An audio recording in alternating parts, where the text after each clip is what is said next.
Hey, there's Jello Wrestling on the other channel. What are you doing watching my home movies? Get a life, for crying out loud.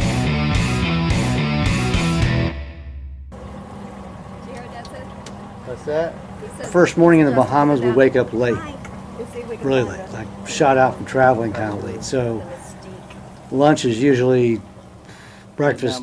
You know, it could even be like after 1 in the afternoon. We're heading over to Sabor for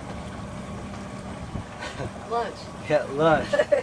Yeah, you see that face right there? That is me not knowing anything. What time it is, where we're going. And if you pressed me, I bet I could reveal that I wasn't sure what day it was. Even though it's my breakfast, because it's about, what, 2 o'clock? 1 o'clock? Yeah, it's 2. We're on island time. And this trip wasn't much different from any other. We got up late, heading over for breakfast. We had my father-in-law, Bob, with us, or as he likes to be called, World's Greatest Bob. What, over here? Right there. Down. I got turned around when I went down in there. We're over there, you know, like over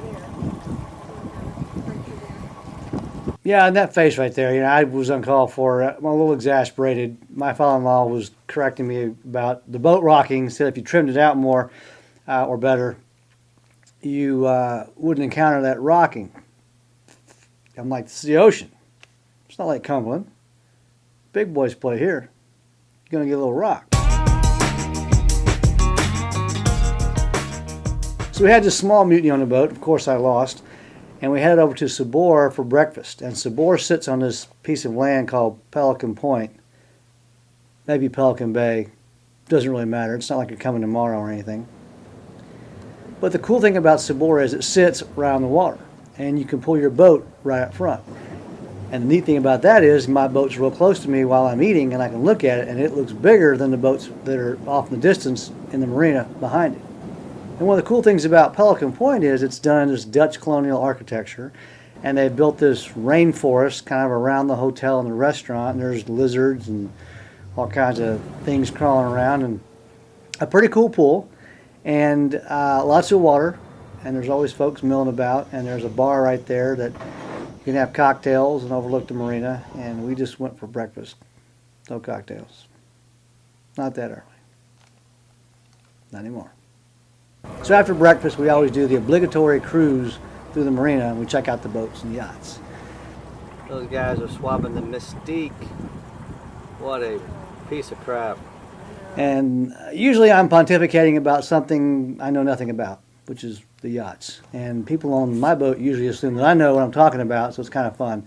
They'll say, Carol, look at that yacht over there. What do you think that costs? And I'll say, oh, that's probably $100 million. I don't know.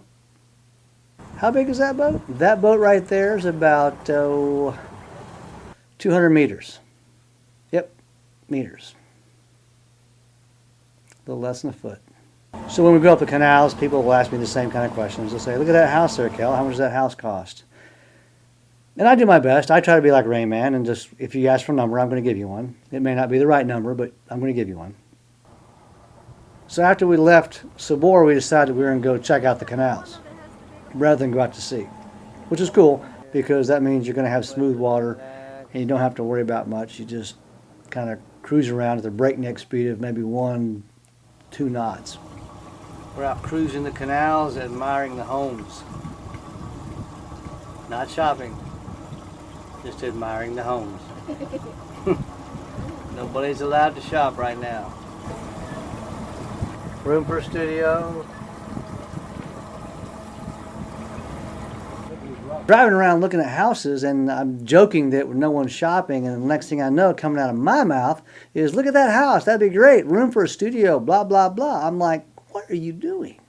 Why don't you just cut your own throat and duct tape your wallet to your forehead and throw yourself down the deck?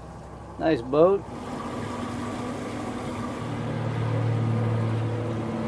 But anyway, the cool thing was we spent almost all of this day in the canals just driving around, checking out the houses and looking at the boats.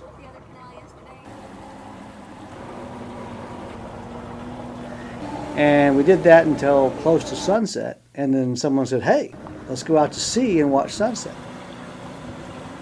And normally we try to be out to sea about a half a mile to a mile right at sunset.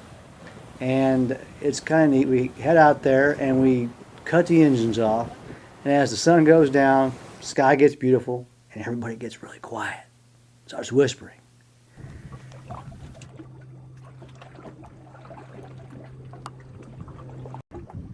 A blessing.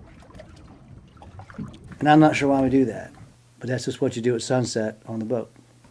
And one thing about sunsets in the Bahamas is that they do not suck. Very rare. Let's head out to see what it's like.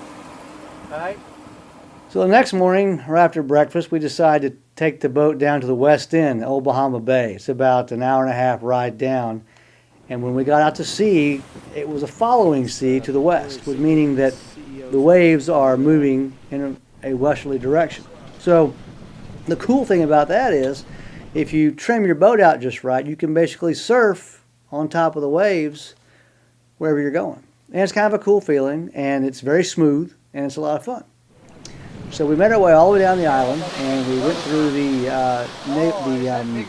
container port there, and we saw some ships pulling in, and we saw this very cool sailboat heading the other way, and we checked it out, snapped a few pictures, and then we made our way all the way down to the west end. However, when I made my turn to come in to the marina, I noticed that the wind was really strong. I didn't think much about it, and I figured, well, by the time we get done eating and checking out some boats and stuff like that, the wind will probably change direction, so no worries. So we got to the marina there at Old Bahama Bay, and there weren't a lot of boats. This is the off season. It was still mid-November. Things start to pick up at the end of November. Throughout the winter, this place will be jam-packed, but right now, not so busy.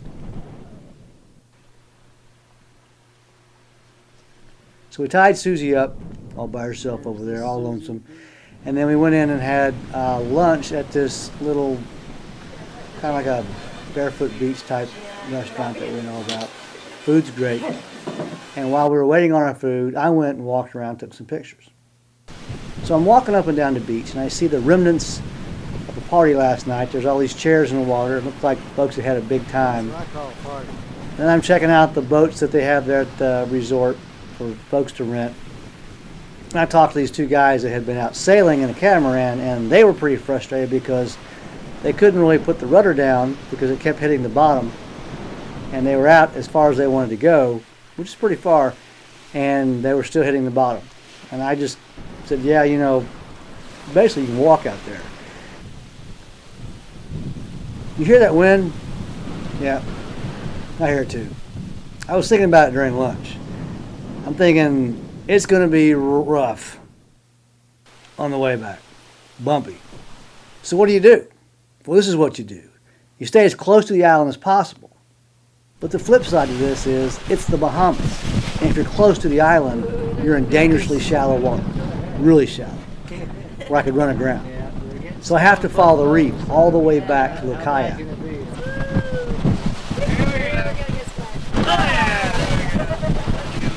Did you see that? Nice one.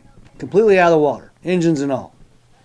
And for a while there it got overcast, which just kind of added to the ocean sucking pretty hard by being so rough. But then when we got to Bell Channel, which is where we pull in to go up to the house, the sun was coming back out, and there was the makings of what was probably going to be a pretty good sunset. And I did throw it out there. I said, does anybody want to stay out, watch the sunset? But we all were pretty tired of being tossed around, so we headed on in and went to an early dinner. Well, you watched my home movies, and I hope you enjoyed them. If not, you know what to do next time. Just turn me off. But for those of you who stuck around, thanks for watching.